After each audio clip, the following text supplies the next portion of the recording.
This is all nettle dyes, picked from various times of the year.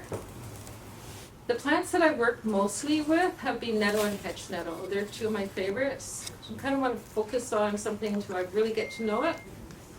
So what we'll do to start with is chop up the nettle, and we're going to put it in hot water. So then in the meantime, I have my wool soaking in the sink and saturated with water. And then I'll transfer that wool, once it's saturated, into this pot of water with the alum. And I'll let it sit there for a couple hours at least. So you'll see what happens here. When I am coloring, I like to do, if I'm going to do a nettle, then I'll do maybe 3 or 4 pounds. And a blanket that ranges between 7 to 12 pounds of wool. Blankets in our culture hold a lot of importance. The Salish blankets, we have speakers that speak for us. And celebrations of all types. And when you hire somebody, they put a blanket on that person. And that means the work is going to begin, and people hush and start to listen.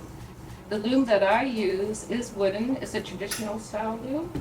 That's the reason I got into dyeing wool, was because of the weaving. So, and then I got more curious about the natural dyes that we use, and I try to stick with what's around and in our territory.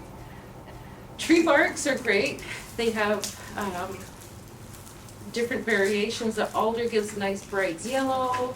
The maple is a creamy, buttery yellow. I found springtime is the best time when the sap is running, where you're going to pull your colors from tree barks.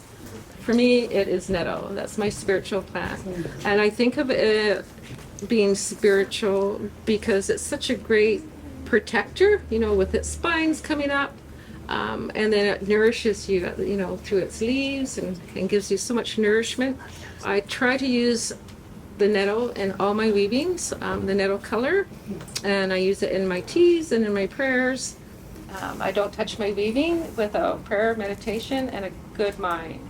That's one thing. You cannot touch wool with a bad attitude because it won't work with you. I've learned that.